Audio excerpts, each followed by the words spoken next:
Baik, terima kasih pemirsa masih bersama kami dalam Mensaku spesial dalam rangka memperingati atau Milad TV One yang ke-15 dan tadi kita telah mendengarkan begitu banyak nasihat dan ilmu dari guru-guru kita bagaimanakah memaknai usia yang terbatas yang diberikan oleh Allah Subhanahu wa taala di dunia ini untuk melakukan sesuatu yang bermanfaat. Dan insya Allah pertanyaan-pertanyaan yang akan dijawab oleh guru-guru kita ini tentu saja akan menambah pemahaman kita tentang memaknai waktu yang sangat singkat ini. Pertama kami persilakan kepada Sasa untuk memberikan pertanyaan yang pertama, silakan. Ya, terima kasih Mas Agung. Di sebelah saya sekarang sudah ada Ibu Endah. Iya, Ibu Endah tadi sudah menyimak ya paparan tausiah dari para ustadz dan ustazah di depan. Bagaimana Ibu dapat manfaatnya Ibu ya? Alhamdulillah dengan nikmatnya Allah yang mana telah diberikan setiap hari ya kepada kita semua sebagai hambanya. Mudah-mudahan saya mau bertanya nih kepada Ustadz, maaf ya, gimana kalau kita mensyukuri nikmat itu jangan sampai setahun sekali, sebulan sekali. Kalau bisa kita tuh mensyukuri nikmat itu setiap habis sholat yang 5 waktu itu. Bagaimana kita supaya digolongkan menjadi seperti doa yang Rabbi auzini an askur nimatakalati an amta alayya wala walidaya wa amala solihan taradahu wadhili bi rahmatika fi ibadika solihin. Sekian ya. Baik, terima kasih Ibu pertanyaannya. Dan pertanyaan Ibu tadi bagaimana cara kita untuk mensyukuri nikmat setiap saat ya Bu ya. Bukan hanya 1 tahun sekali saat milad saja. Dipersilakan kepada Habib Muhammad untuk menjawab, silakan Habib. Baik, silakan Habib. Baik, artinya ada hadis daripada Rasul sallallahu alaihi wasallam, awwalu ma yud'a ilal jannah alhammaduna ala kulli hal. Nabi mengatakan pertama kali orang itu dipanggil ke syurga, orang yang pertama kali dipanggil masuk syurga, alhammaduna ala kulli hal, yang dia pandai bersyukur setiap waktu ala kulli hal, dalam setiap keadaan. Senang, dia ucapkan alhamdulillah. Lagi dapat ujian, dia ucapkan alhamdulillah. Nah, orang-orang yang mampu seperti ini adalah orang-orang yang pertama kali dipanggil masuk syurganya Allah Subhanahu wa taala. Jadi kita lihat apa kalau pengen seperti itu caranya setiap hari, dilihat iming-iming yang Allah berikan. Oh, pengen masuk syurga bersama Allah, bersyukur setiap hari. Masya Allah. Silakan Ustadz Tili, mungkin ada yang ditambahkan? Karena syukur itu merupakan salah satu bentuk terima kasih kita kepada Allah. Kalau kita kembali dengan ayat Allah, wa in ta'uddu ni'matallahi la tuhsuha. Ini kan ketahuan, kita hitung gak bakal bisa kehitung.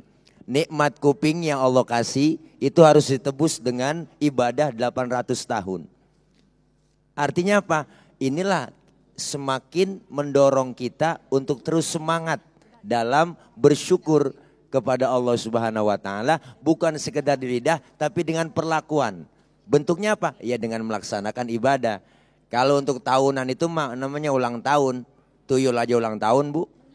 Happy birthday tuyul, tuh tuyul. Nah, jadi kalau tiap tahun itu bukan ulang tahun namanya, bukan syukurnya segitu doang, tapi memang yang dianjurkan setiap saat, setiap waktu. Kenapa?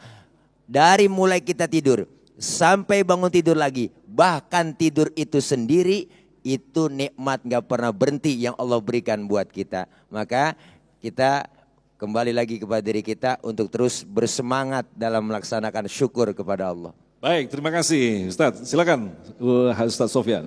Baik, terima kasih Ustadz Agung. Di samping saya sudah ada Pak Muhsin yang insya Allah akan menanyakan beberapa poin tentang tema besar kita. Silakan Pak Muhsin. Bismillahirrahmanirrahim. Assalamualaikum warahmatullahi wabarakatuh. Assalamualaikum warahmatullahi wabarakatuh. Saya Muhsin Malahela, warga perumahan Bogor Nirwana, residen di sini. Saya ingin menanyakan mengenai rasa syukur. Pada umumnya kami maupun yang lain pun sering kalau ditanyakan harus bersyukur. Dijawabnya hanya alhamdulillah gitu aja. Alhamdulillah juga. Tapi tidak ada rasa syukur alhamdulillahnya itu tidak diikuti dengan perubahan peribadatan yang lainnya. Nah, mohon ada penjelasan dari Habib Muhammad. Apakah solusi seperti apakah yang bisa untuk kita memperbaiki bahwa rasa syukur kita itu bisa merubah tindak tanduk kita, meningkatkan ibadah kita kepada Allah Subhanahu wa taala. Terima kasih. Assalamualaikum warahmatullahi wabarakatuh. Waalaikumsalam, Pak Muhsin luar biasa jawab pertanyaannya. Mungkin Mas Agung bisa dilempar ke tadi Ustaz Tilo juga Baik, tadi jawab. mungkin Habib sudah menjawab, kita berikan kesempatan kepada Ustazah Khotrunada, silakan Bunda. Baik, Masya Allah, bagus pertanyaannya nih ya. Jangan sepelekan kalimat Alhamdulillah. Karena Alhamdulillah itu adalah afdhalu doa. Ucapan Alhamdulillah adalah sebaik-baiknya doa.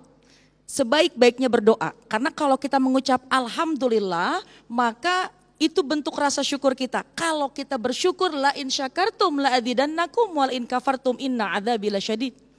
Kalau kita bersyukur maka Allah tambah. Nah jadi kalimat Alhamdulillah yang sering kita ucap, pahami yang pertama bahwa itu adalah doa kepada kita. Doa kepada Allah dari kita bahwa itu bentuk rasa syukur kita yang luar biasa. Satu.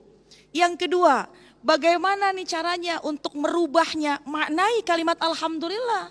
Bahwa kalau memang kita bersyukur kepada Allah, apa yang sudah Allah berikan kepada kita. Dari ujung kepala sampai ujung kaki. Itu kita maknai bahwa kita berikan, kita persembahkan kepada Allah. Mata begitu indahnya bisa memandang. Kalau memang kita pengen bersyukur, yuk gunakan mata ini untuk sering-sering membaca Al-Quran. Melihat para ulama, melihat memandang para guru, memandang orang tua. Apalagi telinga yang Allah berikan indah, kita bisa mendengar berbagai macam nasihat. Gunakan telinga kita untuk mendengar berbagai macam kebaikan. Jawarih anggota tubuh kita, bukan saja kita gunakan asal-asalan, tapi kita ingat bahwa yang kita miliki datang dari Allah dan kita persembahkan yang terbaik kepada Allah dengan memperbanyak ibadah. Insya Allah. Silakan Bunda Liza. Terkadang kalau kita dapat nikmat itu susah untuk bersyukur. Kalau ketika kita sedang dalam keadaan susah kita untuk bersyukur.